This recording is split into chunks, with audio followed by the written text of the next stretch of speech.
Hey gamers, and welcome to another episode of the EXL podcast. With me today, I have my two co-hosts, Aussie Gamer. G'day, guys. And Anthony Askew. Hello, Internet. We also have a very special guest joining us today, which should really make things interesting. Mr. PlayStationNation himself, Jabari Clark. Hey, what's up, everybody, man? We're going to have some fun, show how it's done. I like that. That's nice. Okay, so today's topics of discussion will be our current gaming addictions, the PlayStation community rallies up to get the standard of the PSN service improved, the Juggernog Edition debacle, why the division between Xbox gamers and PlayStation gamers seems to be so prominent this generation, and what happens when you deprive a fully grown, adult, hardcore gamer of the internet for over a month? So before we get into it, I actually have two really cool announcements that I'd like to make. So the first is that as of now, I'm currently running a competition for viewers on my channel, with the prize being a Gears of War t-shirt that will be sent directly to the winner from the coalition themselves. So not only will you get a really awesome t-shirt, but you're also going to get the thrill of receiving a package from the awesome people who are currently developing Gears of War 4. Now, I've placed all the details of what you need to do to enter in below, so go and check it out and get cracking. Now, the second announcement is that this week, the EXL podcast will be hosting an extremely exciting event. Now, I'm not going to give you any details now. I just want to put that on your radar so that you can bookmark to come back here next week and check the event out. It's going to be huge, so be sure to tune in. So let's get into it. Starting with Aussie Gamer, what games are you currently hooked on? Yeah, a few surprises this week. So one of the things that's really sort of taken me by complete surprise is Rocket League on the PlayStation 4. So this is a game that is free as part of PlayStation Plus, and it's just got me hooked. And the way I describe it is it's soccer and racing cars. So like two combinations that you would never traditionally think even to combine. But as it turns out, it's pretty damn awesome. So I'm really loving that. And of course, Batman. So Batman's kind of two games in one, right? You've kind of got traditional fly over Gotham City Batman, and you've got World of Tanks Batman. So I'm enjoying one of those. I won't tell you which one, but there you go. That's kind of the things that have got me occupied this week. Yeah, nice. How about you, Jabari? This week I've been playing as well Rocket League. You know, we've been going at it a lot in the Rocket League. You know, where friends become enemies. But no, that game is just hella fun, man. I love Rocket League a lot. Been playing the beta, and I've been playing the other one before Rocket League, the Super Acrobatic Cars. So I always like these developers, Psionic. Very fun game. If you guys haven't downloaded it yet, download it. You have a blast with Rocket League. Getting my first-person shooter on with some Call of Duty Advanced Warfare, and also Resistance 3 through the PS Now service. And I've been playing a lot of J-Stars Victory. You've been playing Resistance 3? Yeah. How is that? That's one of my favorite franchises, Resistance franchises. I love Resistance. So when I saw this, I was like, you know what? I'm going to give it a go on PS Now. So, yeah, man. And J-Stars. Love J-Stars, you know, my anime fix. And I've been playing Devil May Cry as well, and a little small game called Red Goddess in a World. Playing that a lot. Awesome. How about you, Askew? Well, I haven't had internet for a while. At least at home. I had it on my phone. Which leads us into what we're going to discuss at the end of this video. I've had it on my phone. So I've been doing like offline gaming, I guess is what you call it. So I Scrabble. Snake on the phone. That's pretty advanced stuff, right? That's pretty good. I played a lot of Snake. I played on my friend's con. This is how sad it was that I had to actually go. Think about this, like we are spoiled this generation when it comes to video games. You can just play at home with your buddies online across the world. You know, back in the day, we had to like physically go to your buddy's house to play a game that you didn't have if he had it, right? And you go side by side in the couch, which is a weird concept nowadays for gamers. I did that, and here's the thing: it's weird. It is not cool. It is very weird. It is not. It's like there is a point where two people just can't be in the same bathtub anymore at the same time and people can't be friends. That was that point with that couch. I was just like, I shouldn't be here. I realized immediately that I should not be here and that this is wrong. Like we're playing friggin' Splatoon on the Wii U. Like this is weird. Like this isn't like I like gaming, not this much. This is weird. I need to leave. You wanna watch a movie? Did you feel like you needed to cook him eggs and bacon at one point? it was too weird. I was like, what am I doing here? Like I normally play with you, but like you're like not here. Like, you know what I mean? Like you're like online and stuff. Like I'm not used to you physically being beside me while we play Splatoon. This is weird. And why are we on a Wii U? Get a real console. Stupid. And I think no matter how big the TV is, Shots fired. yeah, and no matter how big the TV is, you just don't want to share that real estate anymore. I don't. And here's the thing: we weren't even doing like a split screen. We were just taking turns. We were just taking turns. Oh my! We weren't even split Desperation screen. is We were real. just taking turns. Like it was the weird, as a grown ass man, to like, hey, buddy, can I come over and play a video game with you at your house? Yeah. And you sit on the couch and you play a video game because you don't have access to online gaming at your house is not good. And the fact that you're relying on Nintendo of all things is terrible. Okay, deep breaths. Terrible. Deep breaths. It's clearly been a traumatic experience. It has been very traumatic, So and that's the reason why like a quarter of this podcast has been dedicated to hearing about just that experience alone. It's gonna be epic. Yeah, this is what happens when you lose internet at your home for like almost a friggin' month. You end up playing Nintendo games. It's bizarre. Like it's the weirdest thing. As a grown man, it's weird. This is what I've resorted myself to. Oh, fine, Nintendo, you win. But last month it's been Splatoon, and on my phone, Marvel Future Fight, which is actually a pretty good Android game on your iOS. Pick it up. It's free.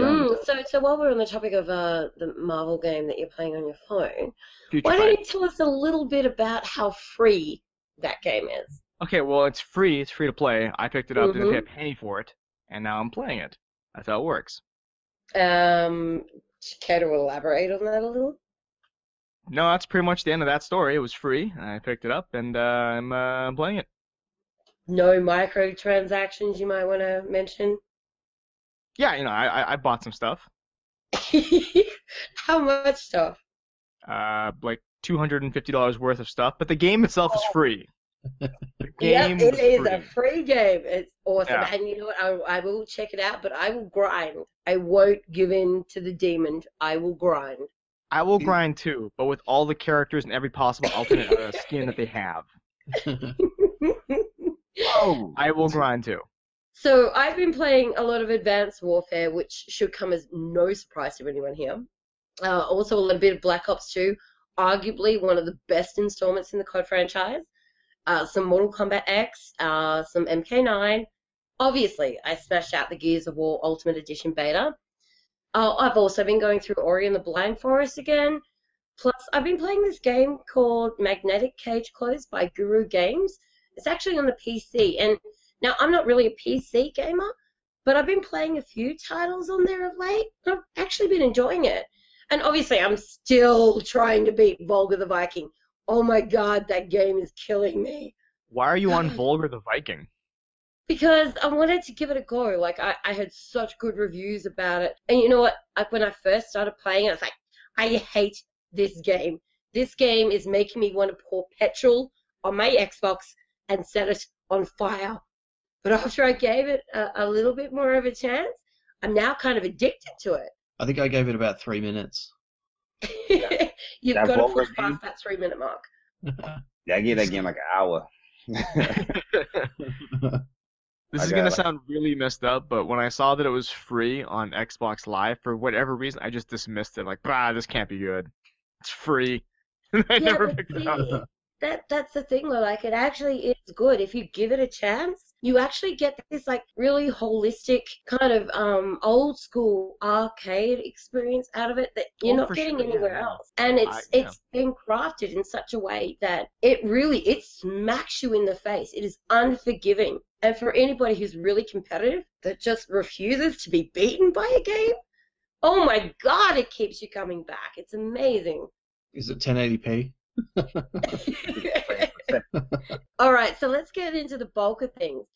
The PlayStation community rallies up to get the standard of the PSN service improved. Whoa. So, look, no secret, PSN service hasn't really been hitting the mark for some time now, but I think what a lot of gamers are forgetting is that it's a service that for many years was free. It was simply an additional bonus that you could access without a membership. Now that the PSN service is a paid subscription-based necessity, those who are paying for this service are asking that the baseline quality of it be improved. Now, I know all three of you guys game on PlayStation at least every now and again. What do you think? Does Sony need to step up its game and improve the PSN service? Or is this just another case of over-entitled gamers complaining that nothing is ever good enough? Okay, you want me to go? Yeah, Mr. PlayStation Nation, please take it away. I'm a very passionate PlayStation guy. You know, I personally love PSN, but I do feel like it does need improvement. I know a lot of people, when they see the better PSN, they think of it as, oh, PlayStation's always down. Yeah, we want a better PSN, but that's not what the campaign actually is. It's really about things like features that are missing out of PSN that needs to be there, like the offline and online status change and stuff like that, changing the user ID name. You got things like, you know, little things like more stats, similar to like Xbox Live, how Xbox does it, where you can just easily track somebody. It's not just achievements you're tracking, you can track how much hours this guy has been playing. It's things like that. But as far as more like Xbox Live, yeah, a little bit. More Xbox formula. a little bit off of the, like, one thing I like about Xbox is how you can compare your games. I think it's much more fleshed out than, you know, with PlayStation. It's just tracking your trophies and that's it. You know, Xbox, you can see how many times you kill this person or this and that. You know what I mean? Those type of things I think PSN needs. But as far as the service itself, every service needs improvement. But I think service itself has been exaggerated, where people say PSN is always down. If you're looking at somebody that plays PlayStation almost every day, you know what I mean? When people say there's maintenance updates and stuff, oh, PSN is down. No, it's not down. It says it right there in the article saying that it's not down. You can log on. You can be in a party chat. There's many times we have done that. Throughout comparing PSN from PlayStation 3 to PS4, there's a huge improvement. You know, everybody always say, oh, why are you paying for this free service? No, it's a huge improvement because normally when the maintenance service is happening on PS3, you're not playing anything. You know what I mean? You're going to be offline. You're doing that stuff. With PlayStation 4, I've been Twitch streaming, all that stuff while there's maintenance stuff. But yeah, there's a lot of things that PSN can improve on, and I do support this campaign. I agree. Look, and I think it's been really pleasing to see that it's not just Sony guys that are really committed to this campaign too. So I have seen a lot of support from the Xbox community go across to the Sony community, which is really good. But it's also little things like you were saying about sort of two-step verification. Name change is, I think, a big one because you've got some really Sony PlayStation loyalists out there who created a name back when they were like 11, and now that they've turned, 25, 26, whatever, that name's no longer appropriate. So it'd be really cool if they had the opportunity to go and change that. I think that'd be really cool. But it is something that's getting support, I think, broadly by gamers, because I think if Sony want to start charging, and that's fine, but deliver a service that lives up to those expectations. So that's my point of view. I'm actually glad they don't have stat tracking as elaborate in the PS4 as you do in Xbox One. I really don't want my PS4 friends to see how much I played Disney Infinity. I was like, I prefer to keep that private. That's between me and my console. I don't need the world to know that I spent like 30 hours in that stupid video game with each little figure. No, I don't. You need that. You leave that to me. You need that in this day and age so people can expose you. You know, I know. Use it for. I feel like the PS4. I mean, like, compared to the PS3, the PS4 network and its online functionality is leagues better. But it's like, here's the thing, and I don't mean to bash PlayStation because I have a PlayStation. I love my PS4. Bloodborne. I'm hugely addicted to that game.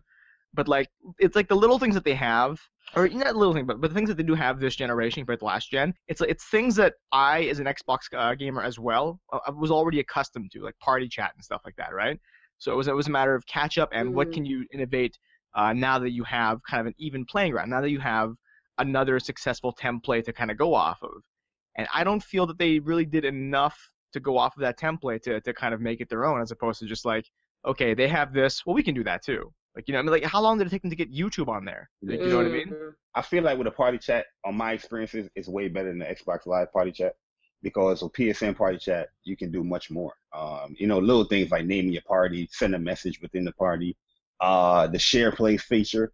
That came in clutch many times in parties that I've been in. Those little things I think adds, Those are nice. Those are nice. Yeah. a much better improvement. And also you can easily share your voice within a Twitch stream with the party. You know what I mean? Those little things I think far sees Xbox on Xbox One, matter of fact, a better party chat experience. But like I said with PSN, I feel like a lot of people exaggerate a lot when they say, "Oh, PSN is down," but 3 days before that, Xbox Live was down. Like Bella knows me. Bella knows that in the group, I always I post things in certain groups to see how people's gonna react. And when I post stuff like I post stuff like Xbox Live is down, I'll post a status page, right? It says it's down. You can't log on. You can't do that. Everybody else will put up, "Oh no, I'm online. I'm online. I'm online. Look, I'm online. I don't know you're lying." I'm like, "Okay, so you're telling me that Microsoft is lying?" And he's like, "No, I'm online right now." So I was like, "Okay." Then when it was July 4th, they said PSN is down. So I did the exact same thing as an Xbox guy would say. I said, "Look, I'm online. I'm actually Twitch streaming right now. So you could join the Twitch stream." "No, the status page said it's down. We need PSN. Why are you paying for that?" Why? I'm like, "Yo, you just said, so you're basing it off of your personal experience." But I think when the PlayStation guy does it, it's no, we're looking at status pages. You know what I mean? But I think that's more just like general human nature of like my opinion is better than your opinion. Like people just, especially on the internet, like that's kind of how the internet works, isn't it? Yeah, look, I definitely think there's this perception that the PlayStation Network goes down more frequently, and I think if you look over the last 12 weeks, that's definitely true, or at least that's my perception of the Xbox Live network versus the PlayStation Network. So I know that it does feel more generally stable on Xbox Live, but we'll just have to wait and see, I think, what PlayStation and Sony respond with as a consequence of this hashtag better PSN campaign. No, there's also more issues with the PSN in there as well in terms of like stories that were released for it, like Drive Club, that whole debacle. That was a PSN thing. Like there was no story like that on Xbox Live where it's like a game that was promised to be free, blah blah blah, had this terrible of a turnout, regardless of the quality of the game. Like Drive Club was a disaster. And it's still nothing but burn PSN.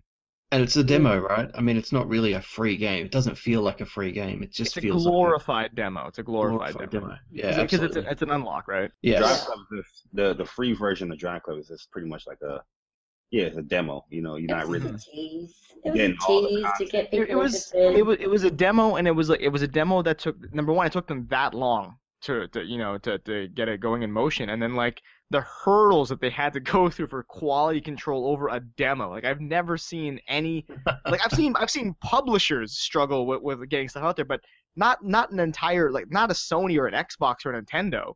Like they shouldn't be struggling. Like how is this possible? You know what I mean? Like that's embarrassing. That was bad. Yeah, I agree. Look, it's about managing hype versus expectations, and they clearly got both wrong here. They overhyped it. Everyone thought it was going to be something spectacular, and it was just a glorified demo. So it just, they need to get a grasp of themselves and just realize that, if they're setting up these expectations that are so huge, they're not going to live up to them, and they're going to fail. No, I mean, with Drive Club, I'm not going to defend Drive Club. I think Drive Club is a great game, but they did mess up a lot with that game. But I got the clear picture already with Drive Club from when they announced the PS Plus version. It was just going to be a version where you get a certain amount of cars and you get one part of, the track stuff that was India, and then you can always upgrade to the retail full version. That's all it was. I think people that really wanted to try the game out before they played it, they got upset, and then it went to a whole, this loop around of this anger. I don't think nobody really like hyped it to be this great demo. I don't think it was necessarily hyped to be a great demo per se. I just think the fact that it was just a demo. Like I knew it was a demo ahead of time, but my issue was like, how was there such a struggle to release this thing? Could you imagine if Konami messed up on their Metal Gear Solid Ground Zeroes, like if they had the same issues with that game?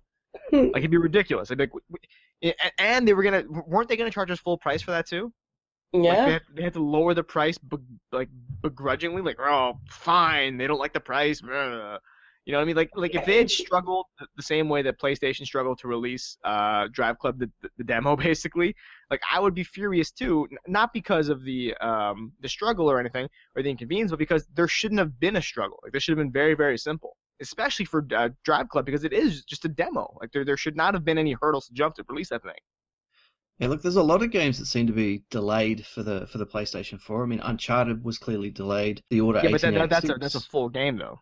Yeah, but I mean, it doesn't seem like it's its own precedent. Like there are so many of these major titles that seem to be delayed for the PlayStation. So I don't know what is driving that to cause a delay. Yeah, I mean, Xbox get their fair share of delays as well. I think it's across the board. Like, it's not specific to any particular platform. I think what the issue is here is the pressure that these companies are under to meet certain deadlines so that they can go out and say, hey, we've got this, guys, don't worry. We've got this particular game that fits that genre, that is direct competition for something on the competitive console.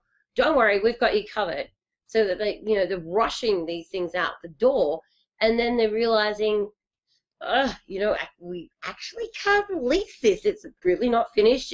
We don't actually have the ability to ship this in that time frame, whatever it might be. Like, so much of it's happening right now. We're seeing it more often than not, where a release date is announced way back, or even just maybe a month. It's going to release in September 2015. And then we get to the last day of the month before, and all of a sudden it's like, oh, sorry, actually we're pushing it back to 2016. But it's because we care about the experience you're going to get from our game. We don't want to give you a broken game. We want to make sure it's polished, which is great. But hey, like, you guys are very friggin' intelligent. You know what you're doing. You know how far along the game is. You know it's not going to be ready for that date. So don't push a release date out the door just to keep gamers happy, because all you're doing at the end of that cycle is pissing everyone off when you've got to push it back to the next year. Yeah, I agree. Look, for me, it's PR 101. Just give us the transparency and involve us on that journey. So if things are going to be delayed, that's fine. Look, I can live with that. But like you said, don't push out something that's just rubbish. Now, Yeah. as you were saying that entire spiel, I just envisioned Cortana going, "Don't make a girl a promise you can't keep." Very, very angry at Microsoft, like, "Don't do it." Oh, that's such an iconic Halo moment. Okay, so moving along to the next thing is the Juggernog Edition debacle. Now, you guys had to expect I was going to bring this up. You know how much I love my cards, so it just had to happen. The collector's edition of Black Ops 3 was unveiled a few days ago, and wow. As soon as I saw it, I knew I had to have it. The main focus was just like this whole appeal to the nostalgic side of COD zombie addicts. So that's me in a nutshell. I even have my own homemade Coca-Colas. Love it. Have to have it. But what's annoyed me, though, is the way that they've gone about it. You can only order online, and as is expected, it sold out with 3 minutes, basically worldwide. Now, I understand that they need to create some urgency around this edition to make it feel more coveted, I guess, to those who are lucky enough to secure one. But most gamers who aren't funded by their parent were at work at that time. There has been an utter shitstorm kicked up on social media about this, and I can understand why. If you're a collector, a major fan of this franchise, and you were unable to be in front of your PC when this went online, or weren't awake, or didn't even have quick enough internet connection to be able to get your pre-order through before it all sold out, you literally miss out. And does anyone else think that this process is utter bullshit? I think I dislike it, but at the same time, I wouldn't have minded as much if the hardened edition, the lower tier, came with season pass. But the fact that was a big deal breaker for me. Like, you can make your crazy Juggernog, whatever you want to call it, edition as elusive and as hard to get as humanly possible if you want, and just make me jump through all these hurdles to get it. Fine, I've been through this before, I get that, but at the very least, have the how much is a hardened edition? Like $150 is a hardened edition? Yeah, at least have your $150 edition, your secondary tier edition compared to the first one. At least have your secondary tier edition have a season pass. Okay, if you're not going to include the $60 season pass on that edition, that's ridiculous. The hardened edition was $150. Oh, well, it is where I am because. Because usually that's like around $99, $100. But that didn't even have the season pass in this one. No, it doesn't. And here's where it gets even better. Okay, so my major complaint right now is that we're only allowing you to order the collector's edition online. So it's just going completely digital, which I don't care about that focus. Like, I like the fact that things are going more digitally based, but when it comes to actually being able to purchase shit like that, restricting it to people who are only available online with internet at that time, that were awake, that were able to step away from their work and be in front of a PC, utter bullshit. So we have our hardened edition, which we've just established, no season pass, always traditionally has come with a season pass. But if you buy the deluxe digital version, so literally you go completely digital, it's just basically the digital answer to the typical hardened version, you get the season pass. Yeah, 'cause I got the season pass. I paid $99 for the digital version. Yeah. You buy digital, you get the season pass. You want to buy it for a part of your collection because you've been playing Call of Duty since God knows when, like years and years and years. You've been playing Call of Duty. You've been a loyal follower of this franchise. You've been there through the good, the bad, and Call of Duty Ghosts, but you're still stuck with it. And now, unless you're able to go digital, you're now going to be penalized. I think it's utter bullshit. No, it's totally not cool.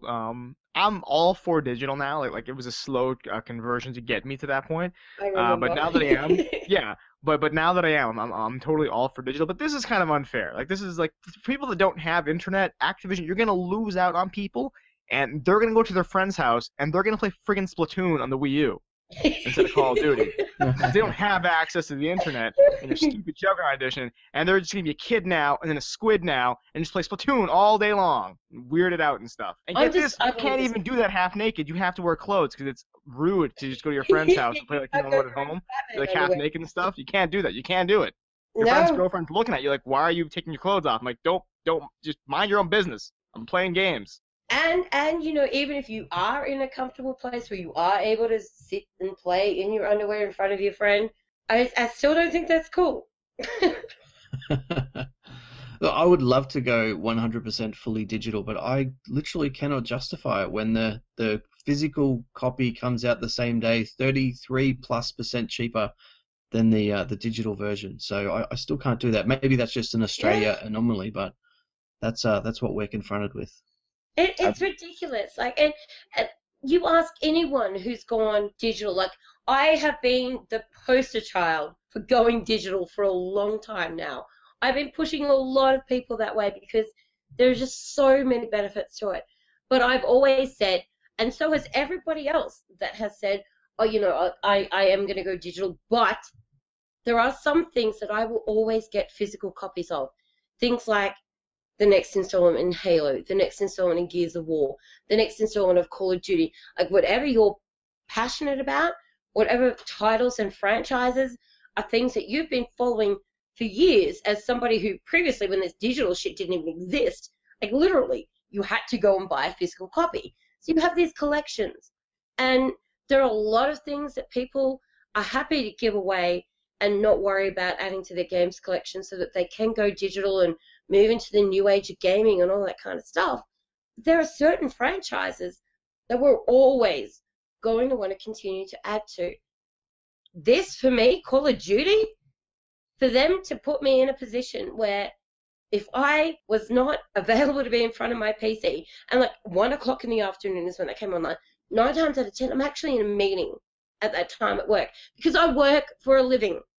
I'm not on the dole. I'm not on benefits. My gaming passion isn't funded by my parents. So I was at work. Like me, I'm a Call of Duty nut. You know what I mean? But when I saw this collector's edition, when somebody sent it to me, I was like, is this real? Because I was expecting something like, you know, like advanced, you know, like Black Ops 1, like a remote car or something. You know what I mean? I saw a refrigerator.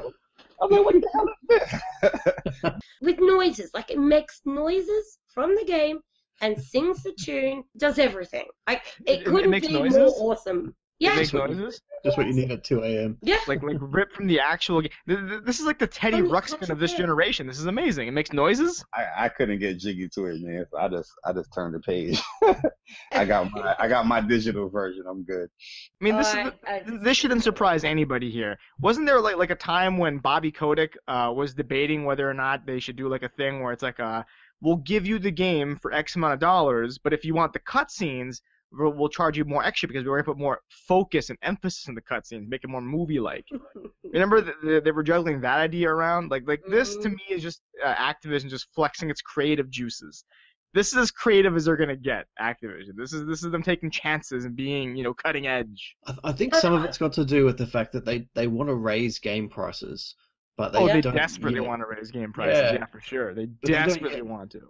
Well, and they don't yet know how to quite do it. So the DLC is a consequence of that, and I think these exclusive kits are also a consequence of that. But I hate getting or paying for a full game just to find out, hey, you're missing this part and you're missing this part, and this is sadly part of that. If there's any game company in the world that can figure out how to raise game prices, Activision will be the first to do it. They will find a way. Absolutely. Like if there's a way, there's Activision is on it. Bobby Kodak's like, yep, we're gonna do it, guys. Yeah, and the thing with COD is now they're down to a 2-year. Oh, sorry, they've gone from a 2-year development cycle to a 3-year development cycle. So this is why Call of Duty Advanced Warfare is literally dripping in microtransactions. You can't fire a bullet in that game without hitting a microtransaction. I keep waiting for the Activision subscription service. It's got to be on the way, surely. Like an EA Access. Right? Oh, it's so bad. Like, I have always been such a strong supporter of digital, but when it gets to the point where it literally is putting anybody who doesn't want to or doesn't have the ability to or the download speeds or even just the capability of getting online and pre-ordering something at a utter total disadvantage, that's where I draw the line. That's enough. Gone too far, enough. So did you get one? Shut up.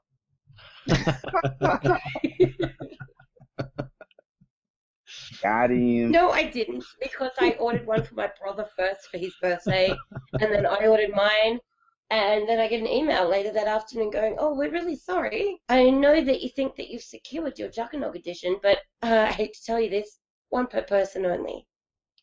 Ouch.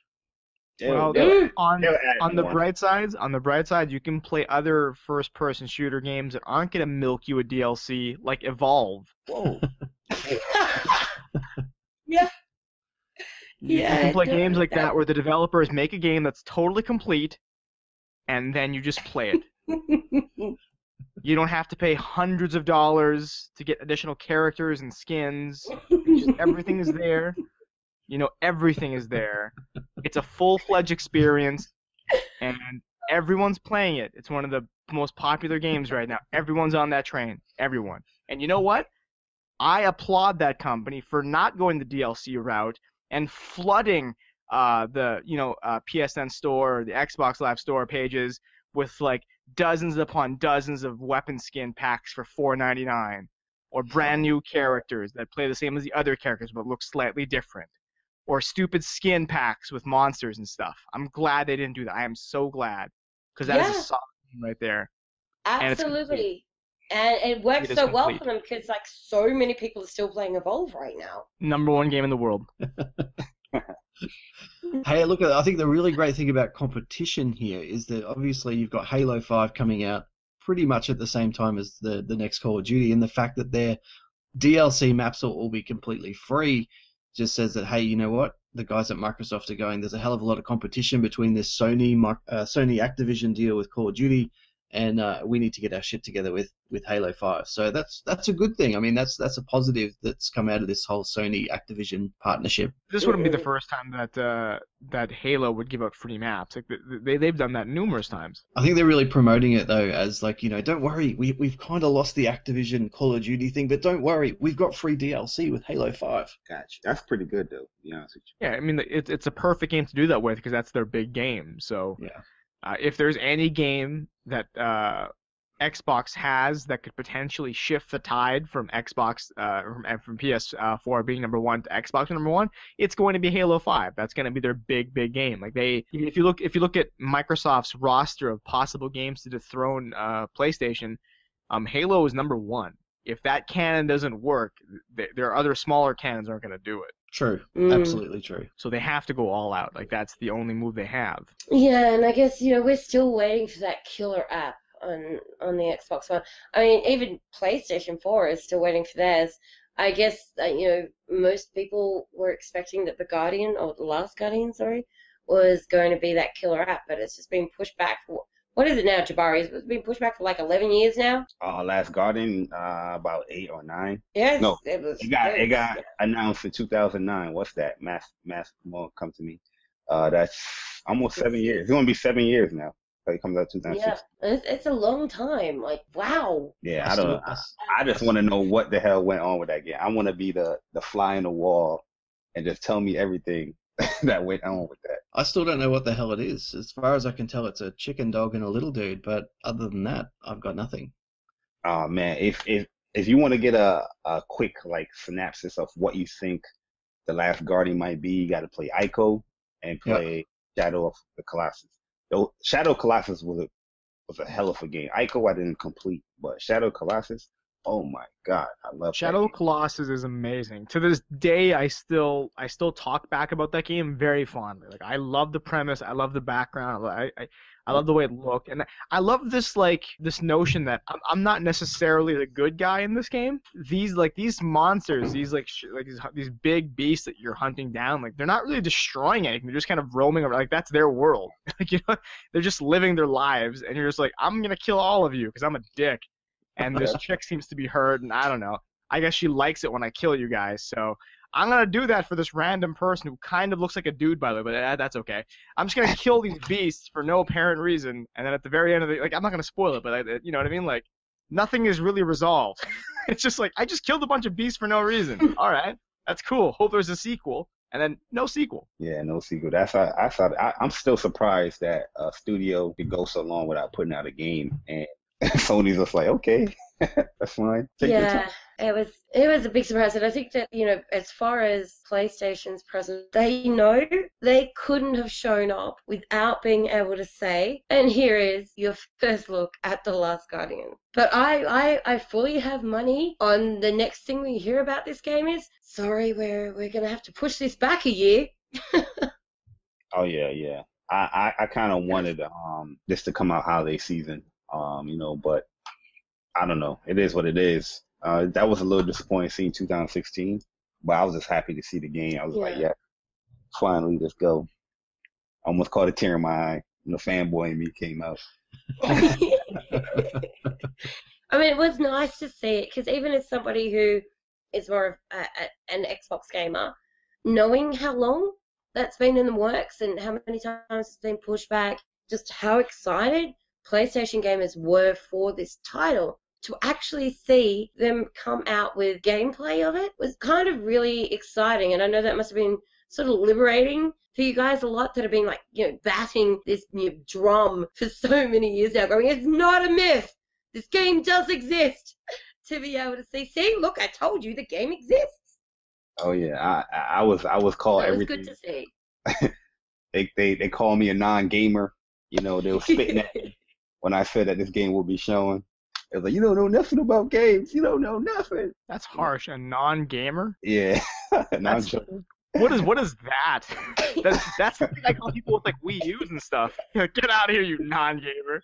That is harsh. You don't know That's usually what I refer to people who play free games on their mobile phones, but yeah. Whoa. They're good. We'll They're free. There's a ton that. of great free games in mobile phone. Hearthstone is a free game on your mobile phone right now, and that game is fantastic. I love Hearthstone, the iPhone. And it's free. It doesn't cost you anything. You pick it up and whatever. You just play. Isn't that new Fallout Shelter free? It's not. Well, it's not it is for free, but you can only play it if you have an iPhone. You can't play it if you're on Android, but you can play it if you're on an iPhone. Well, you can soon. I think there's an announcement. Yeah, it's meant to be coming out in August sometime, but I mean, it's a mobile phone game, and you announce it as being available to play now. Not available to play now for iPhone users. This game is available to download now. So, everyone that's watching E3, including myself, scrambles for their iPhone or their Android or their Windows phone, goes to the game store, searches for it, and the only people jumping up and down with giddy joy are those who own iPhones. iPhone life. Yeah. And the only people who don't care you don't have it are the people with iPhones. So, moving right along. So why is the division between Xbox gamers and PlayStation gamers so prominent this generation? So what is with this? Why is there so much division? Like, I don't really understand the mentality behind this. Yeah, it really, really is. Compared to last generation? Yes, compared to last generation. Every generation, it compounds. And I believe that probably a big portion of this is to do with social media. But I think that there are like so many people that have forgotten that we're all gamers and we're here to do that. We're here to game. Now, most of you guys are fairly active on social media, so you will have witnessed this downward spiral that's perpetuated the console wars over the last few years. Jabari, I know you're all over it. What's your take on it? Oh yeah, man. Really and truly, my personal experiences is I feel like, gamers is getting worse and worse as far as when it comes to consoles of choice, because a lot of people, I guess a lot of people bring their emotions into these consoles. They're very passionate about these consoles. Whatever it is, Xbox or PlayStation. With me, I participate in the fanboy wars, because I am a fanboy myself. A lot of people won't admit that, but that's what it is. You know what I mean? Because you write something and somebody quickly responds without even thinking about what they're saying, they're just gonna lash at you. I think of you as a fanboy, But I just think, yeah, social media is one aspect, because it's just easy to throw your opinion out there to the interwebs or whatever it is. And I just feel that, without people knowing it, they love their consoles more than anything.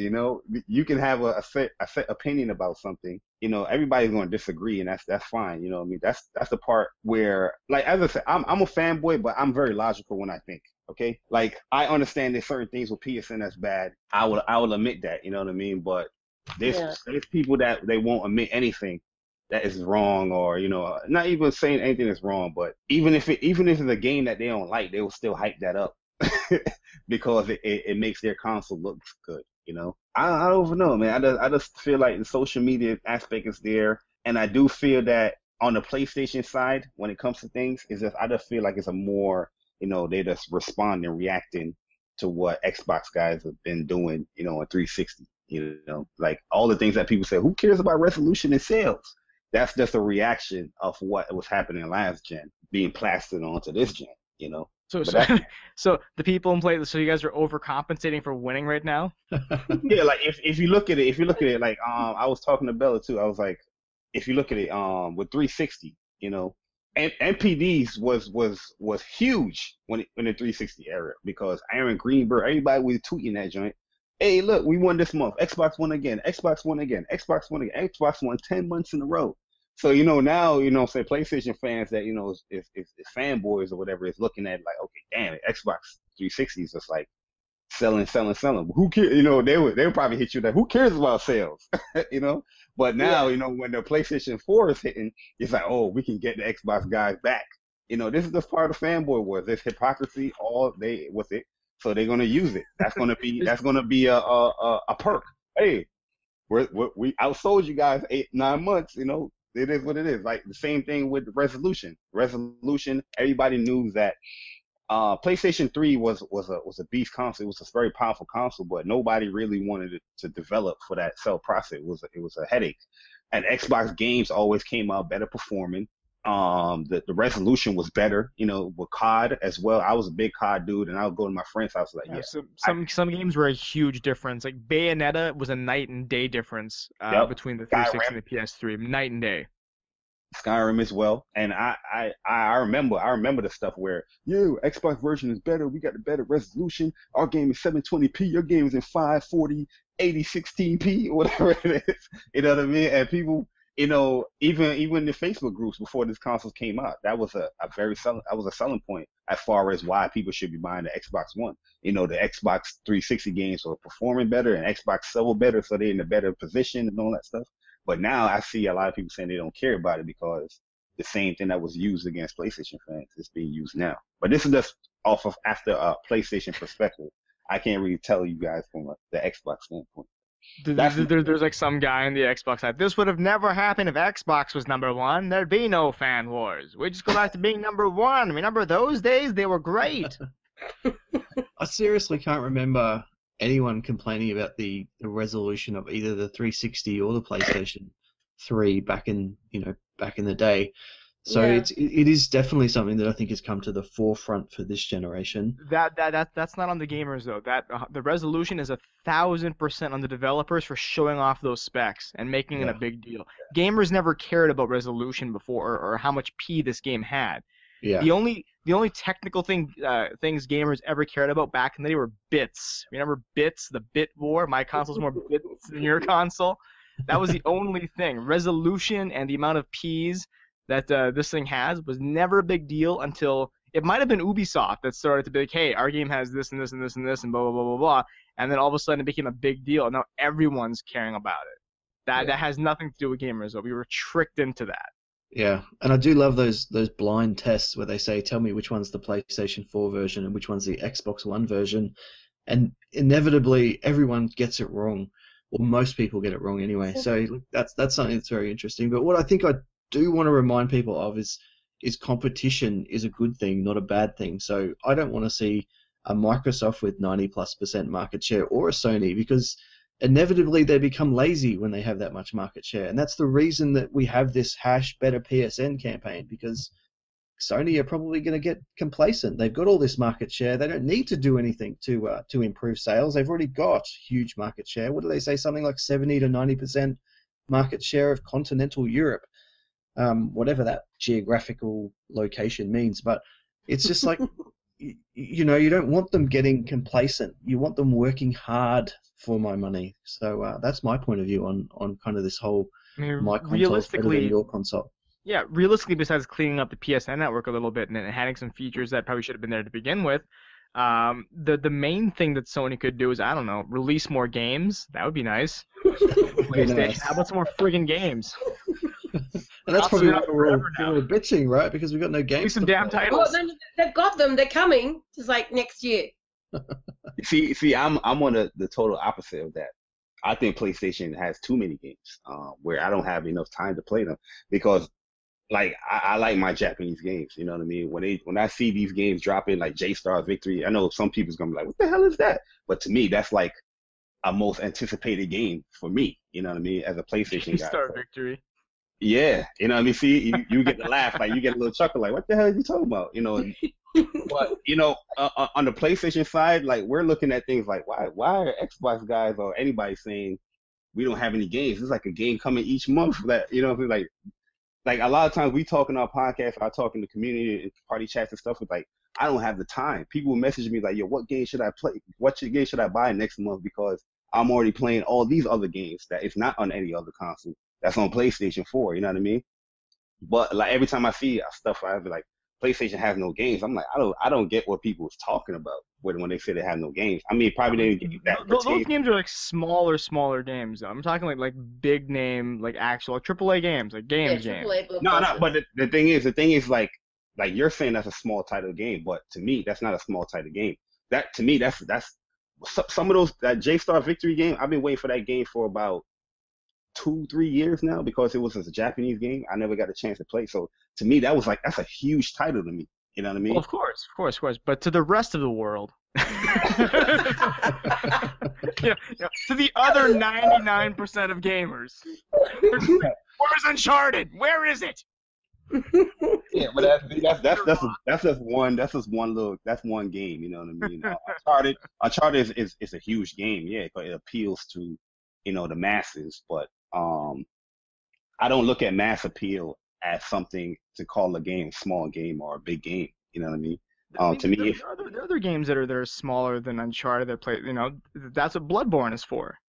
That's another solid game that was out there. But again, that was a big release for them. Like the other smaller games on the PSN network. I mean, they have a ton of games on the PSN network that I love. A lot of free ones too, like a lot of the arcade games. This was free a while ago. I still play it. Mercenary Kings, I think that's what it's called. Yeah. Yeah, I still play the game. That's still a great game. It was a free game. I enjoy that game, but I can't count those as like big games or something, or like big exclusives. They're just games. I want something big.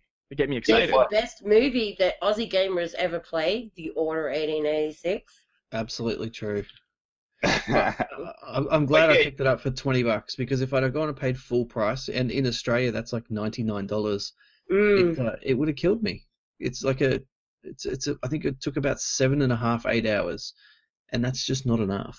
Nobody, Especially, and I mean, nobody wanted to like that game more than me. Like, I got so hyped for that game, and I wanted to love it so bad, and it bothers me the fact that game, like, the reason that game suffered wasn't because it wasn't a good game. It was just because the developers just made really weird and stubborn and narrow-minded design choices on how the game is. Between, like, the long cutscenes are unskippable. Even if you beaten the game already and you go back to replay it, they're unskippable. Sections where nothing happens, so you're just walking and, like, interacting with objects. The fact that you can interact with useless objects that do nothing. Ooh, look at this letter opener. Huh? Now turn it. Now look at the other. Oh, you see the light glimmering from this letter opener? That's impressive stuff, huh? And now put it down. Now move 10 paces to the right. There's a piece of paper. Pick that up. All right, now you can fold it. Look, that's a good folding. All right, now put that down. All right, now walk 10 paces and wait for this cutscene. Like, that was a chapter. I can't remember which chapter it was, but there was literally a chapter where nothing happened. And I was like, why is this a friggin' chapter? Who's gonna go to chapter select and replay this chapter? Like, this was so good. I can't wait to replay this again. We don't want you we want you to experience it in full slow motion, so don't run. Me personally, I enjoyed that game. I enjoyed it too, but it's one of those games that I'll only ever play once. And it's not something I feel compelled to go back and have another look at. It was visually stunning, don't get me wrong. It was amazing visually, but it was just hollow. You compare that even to like a Batman or a Witcher 3, the amount of hours you can pour into a Witcher 3 is phenomenal. And I feel I'm getting so much better value out of that versus an Order 1886. I mean, the worst part about the Order 1886 is not the fact that there's a lot of cutscenes and there's a lot of things where nothing happens, is when there's actual combat, the enemy AI is just not good. Like, there are many times where I'd be chasing werewolves and I would shoot them and they would run away, and then they would just come back and then run away, and then they would come back in the same pattern. Like, that was really that was bad. I was like, what is this? I just literally stood still. The werewolves part was the biggest disappointment in that game. Other than that, I enjoyed that game a lot. I played that game like probably 3 times, to be honest with you. I wish I could almost go, you know what? Go away, boys. Nice try. And come back again with something a little bit better. Ending of that game made it feel like a long demo. And not even that long. It was like 5-6 hours. But the ending of that game, not to spoil anything, but nothing was resolved. I hope you liked your games open-ended, because that was his opening. Like, I played that game, I was like, I knew it. I friggin' knew it. The plan for that game is a 3-part game. 1973.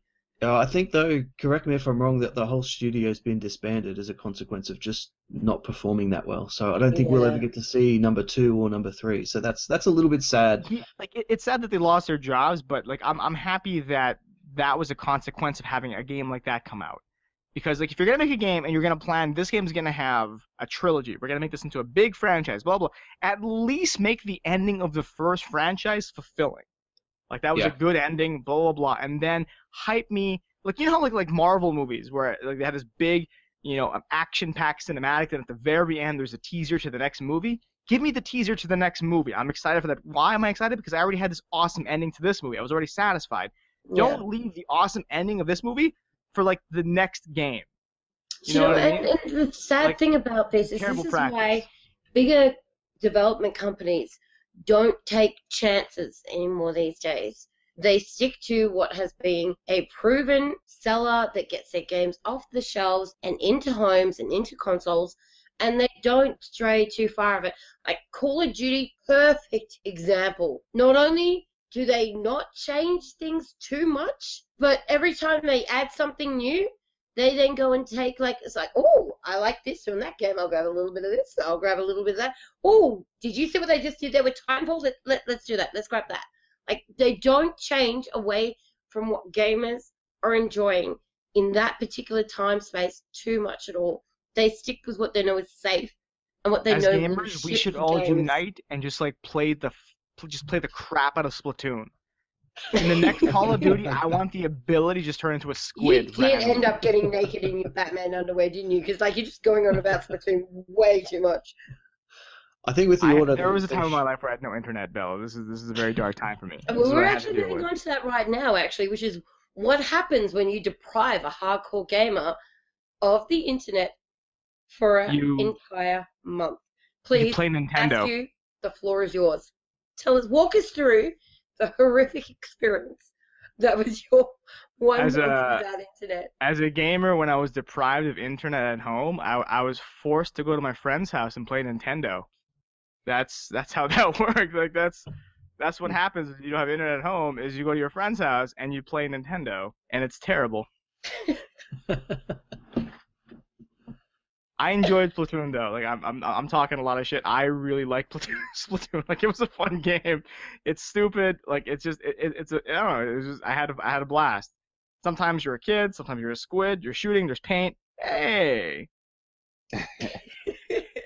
It's like Monday Night Combat, but fun. My situation was when I was on the phone with my internet provider like time and time again, be like, yo, what's going on here? Like, blah blah blah. And I felt really bad for the service people that had to like answer my calls, because there was one point where I had this new guy who was super nervous, and at this point I was like beyond irate. This was like week two of no internet, right? And then I'm complaining to this guy. And at the very end of the complaint, he goes, okay, I will talk to my supervisor, blah, blah, blah. In the meantime, would you like to fill out this survey about our service? And I'm like, what service? You mean the service that I'm not receiving yet? Like, you want my opinion on a service that I'm not yet to receive? Like, are you kidding me right now? He's like, it is a part of protocol. I'm like, don't you think that in this situation, protocol's out the window? Like in this very specific case that protocol maybe not, like, does not apply? No, I was like losing my mind. But yeah, I had like games on my phone that I was like able to play, and then I tried playing offline a little bit, and it felt weird. Here's the thing: I have like a PS4 and an Xbox One and a PC, and I played a little bit of offline gaming, and I was like, I can't do this. Like if I'm not online, this is what I've realized, and this might just be like a psychological thing, but if I'm not playing online, it's like I'm not even playing at all. And I don't mean like online versus, I mean just online in general. Like it does not feel like I'm playing if I'm not online. You're playing something like, I know, Halo Campaign or Ori and the Blind Forest or whatever, like even if they're single player games individually by yourself, it doesn't count?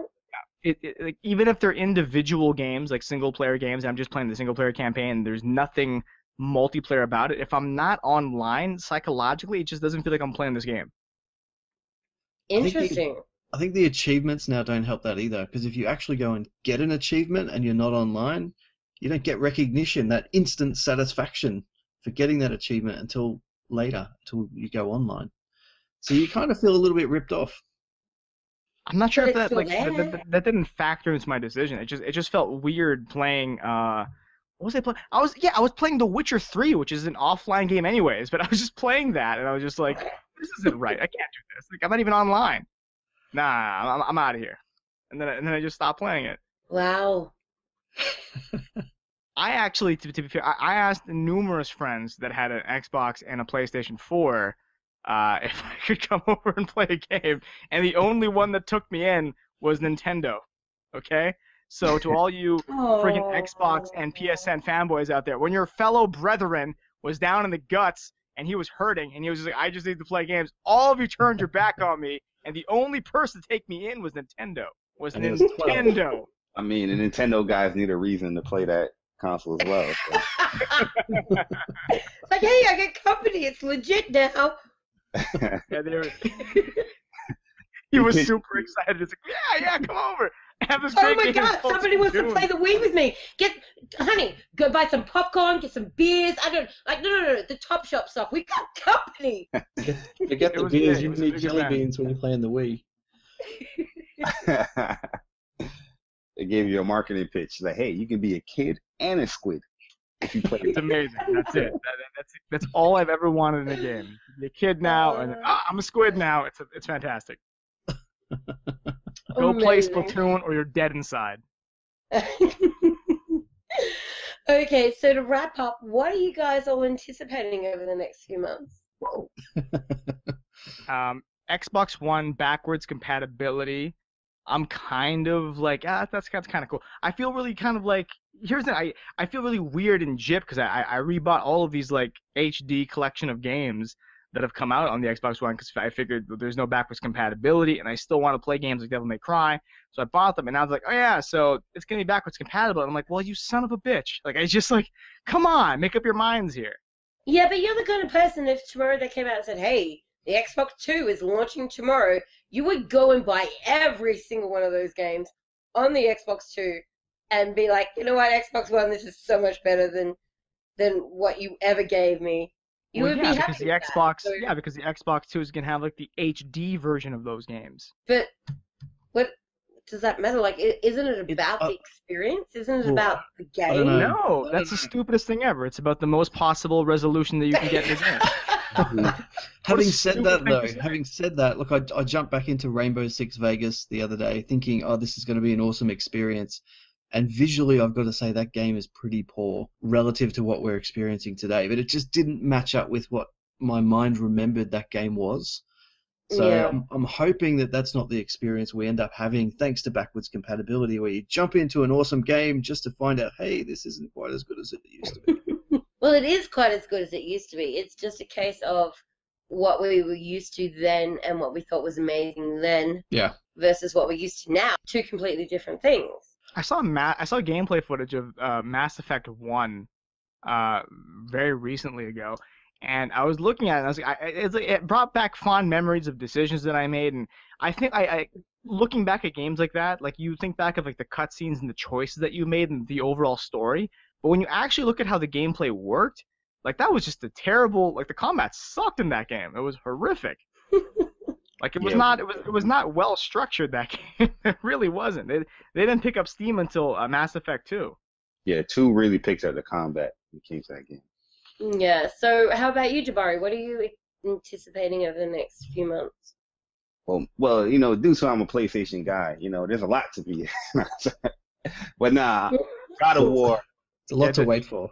You have a ton of Vita games just dying to play. Now we got God of War remastered. I can't wait to play that again. God of War 3 was my favorite one. Until Dawn, I'm gonna be live streaming that game. So, I don't think remasters aren't a stupid thing for the PlayStation 4 because obviously they've got a lot of Xbox 360 owners who've never owned a PlayStation 3. So to me, that actually does make sense. The Uncharted collection, God of War, that makes total sense in my mind. I hate God of War, by the way. Not because of gameplay. I just hate Kratos. That character. He's the biggest. He also doesn't like Marcus Phoenix. So Kratos is angry, man. He's an angry dude. He's just a jerk. Like he never really he's just a self-righteous, just like very selfish jerk. I think there was like one part where I was just like, of the third one where he uses some like chick that Poseidon like captured and just kept as a slave to like get to a room. So she's like hold up this door, and she's like, it's getting heavy, and like the door like crushes her, and has like this smile like, haha, take that, Poseidon slave, and he just walks off. Like there are so many like boxes and random things like in the room that he could have used as like a pillar. He's like, no, I'm gonna grab this one person who was like a slave and just have her hold this door open, which is really heavy, while I casually walk out of here. I was just like, come on. And he does like so many things like that where he's just a selfish dick, and I was just like, ugh. Yeah. I'm just like, I feel shallow and hollow inside when I play those games. Visually they look amazing, but that guy's journey is just destroy everything. It was just wasn't he the reason Atlantis was destroyed? Because he had this big fight with I can't remember which god it was, but he was like the reason that city went underwater. So he just killed like thousands upon thousands of people just because he's a dick. I was like, oh. This guy, I don't know about this guy. One angry dude, man. He doesn't care. There's civilians that are like, hey, help me. Nope. Later chaos. Yeah, he's just a complete asshole. I can't do it. Yeah, man. God of War is a crazy game. But yeah, also Street Fighter beta. It's this month. It's coming up soon. That's right. That is an exclusive. You have Street Fighter. Yeah, so I'm excited for that as well. The Call of Duty one as well in August. Oh no, not August. Is it August? Yeah, August 25th.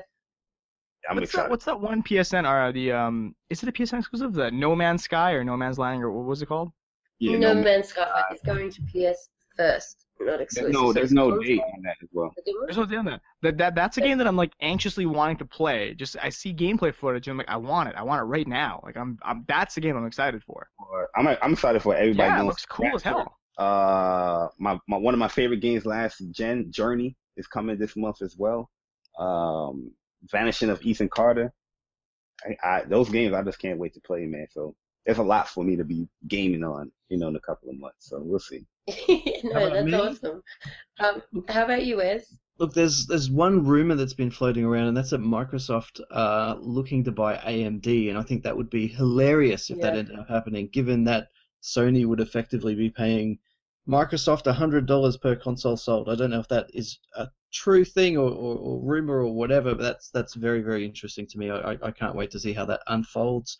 From a gaming point of view, definitely Rare Replay, 30 games for $30 US, 10,000 gamer score. That looks awesome. Plus, I don't want to steal your thunder here, Bella, but Gears of War Ultimate Edition should be phenomenal. So we've already got a taste of that thanks to the beta we had just over E3, but it just looks awesome. So, and obviously I've got to finish Batman, so that game is definitely one to be had, and then I can get back into The Witcher 3. Awesome. Batman and Witcher is awesome.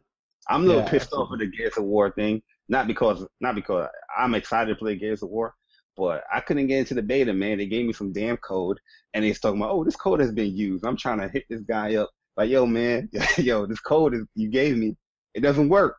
Did you go through the details they gave you about going to your games and apps and then going to the game and then selecting manage game and then right-clicking on it, selecting the beta and installing it? Yeah, I did all of that. But you did that? And it didn't occur to you to contact me and ask me if I could help you because I could have given you another code. See, I didn't do that, but Mm-hmm. every time I got to the game, it was like, you don't have access to do this. And I'm like, okay, the second code that they give you for the access, whatever, it's already been used. I'm like, what? What the hell is going on? That's my luck. Well, I have my eye on VR and where it's evolving to. I'm really excited for this technology, not just as a gamer, but also for its more practical uses in day-to-day lives, like, its advantages that it's going to offer in the fields of medicine and education and even just the entertainment industry as a whole. Yeah, I agree. I think HoloLens has probably been a bit hollow, for want of a better term. It just hasn't really... I remember two words that you sent me when we watched the HoloLens demonstration at E3. Mind blown. And how you like it. I still am, right? But I just don't think there's enough there for me to be sitting around playing my Call of Duties or whatever. So the games that I think I'll game on most, other than projecting a massive screen on my wall, I can't really see a positive application for it for gaming at this point in time. For what will inevitably be something that's going to cost a shitload. Mm-hmm. We're not there yet. We're not as gamers. Like, we're there in a sense of like slower games, like horror games or like puzzle games or stuff like that. But Twitch shooting games where reaction time is like key. I couldn't even imagine how much slower your reaction time would be if you had like an Oculus Rift playing Call of Duty compared to people that are just playing on their TV. Like, it's a huge disadvantage. Yeah. Like, it's surreal, and there's no way your reaction would be as immediate or as comfortable as people just playing on a regular TV. Like, there's a reason why, first-person shooters are separated between PCs and consoles. It's just a different reaction time. Yeah. The Twitch is different. Like with this here, we're just not at that level just yet. Yeah. And true VR great. is still a question mark for me too, because I want to see more. I haven't seen enough to go, this is must-have technology yet. I'm sure it'll get to that point, don't get me wrong, but I just haven't seen enough to go, yes, I need to go out and buy this day one. You see, I don't know, like what they showed at E3 with Minecraft, and I'm a strong believer that if you have children who want to play with Lego, but look what look at the game that they chose to describe that, though, was Minecraft. See what I'm talking about? It's a slower, easier to handle game that requires very little twitch. Yeah. That's basically a beta for VR. Which is fine, because I don't expect them to come out with a Rolls Royce on day one. Like, the fact that they're coming out with maybe a Suzuki Swift to begin with, I'm cool with that because it needs to evolve. I don't Yeah, expect but them you to know like they're have gonna a charge you like Rolls Lamborghini Royce ready prices. for me on day Yeah. one. You know, it's So one of those so things that needs to you're gonna evolve. be okay with paying like a Rolls Royce price, but you're totally fine with like a Kia Sorento engine. Like no. If you're gonna No, charge me no, top I dollar for didn't this say equipment, that. which I I'm not know you happy to pay that are, price, and I I won't pay that expect price. top high end stuff. Yeah, look, and as cool as the Minecraft thing was, I'm not going to be standing up, walking around the house playing Minecraft. It's just not going to happen. Yeah, I don't think HoloLens' main focus is gaming. I think it's just more for, that's an add-on. Like, hey, it can do game as well or enhance your gaming experiences. But mainly why I'm interested in the HoloLens is for the application. Like, oh, I can check my email, like augmented reality. That's cool as hell. Or a holographic image. Yeah, but see, that's why they have these partnerships with Oculus Rift and Valve VR, whose main focuses are on games. What I'm Yes. saying when I say I don't expect them to have a Lamborghini available for me on day one, I'm not going to run out and buy something that I know isn't Yeah. going to suit my gaming needs, that isn't designed specifically for games. Like Jabari was saying, if I want to check my email, I'm going to stuck it visually, I'm going to like fiddle my fingers in front of me, and all of a sudden I've sent an email. Yeah. You know, From that that's point what of I'm view, I think it looks expecting from awesome. day one. One of the other things I've been checking out is the new Windows 10 beta, and some of the stuff that you can do with that, with the Xbox app and linking and streaming from the Xbox console to the PC has been really cool. So it's been seamless, pretty much seamless for me so far with games like Batman. But I noticed as soon as you put in like a Forza Horizon 2, it starts to struggle. Obviously, you're at 60 frames per second on a game like that. So it's got its limitations, but the technology, the way it's evolving, I should say, is pretty damn awesome because you can effectively move your console around the house now without actually physically relocating it. So that's pretty cool. And technology is fantastic Yeah, now. You can be a kid now. You can be a squid now. It's good. Exactly. Oh dear. Okay, so unless any of you gentlemen have anything else you were really keen to add, we might look at wrapping this up. Thank you to my two co-hosts, Aussie Gamer and Anthony Askew, I'm a squid now. apparently. And a big thank you to your time, Mr. PlayStation Nation. It was a pleasure to have you here. Thanks, guys. It was a pleasure being here. I tried my best. You tried better than PSN. What? Shut King. Yeah, we should. Once he leaves, we should complain that he should do better and just demand better. As a PlayStation, as a guest on this podcast, we demand that you should do better. I think we're entitled to more. Hashtag better J Barry. Hashtag better interview. Oh, God. Yeah, we want two-step verification. Oh dear. All right, look, I'm going to wrap this up now, guys. Remember, if you want to be a part of the Gears of War competition to get that awesome t-shirt sent to you by the Coalition, check the description. Go and follow the very, very simple instructions. Enter yourself in it. Give yourself a chance. It's going to be epic. And make sure you check back here next week because what we have in store for you is going to be off the charts fun. Thanks to everybody for tuning in. Thanks to you guys for joining me. And we'll catch you in episode 12 of the EXL podcast.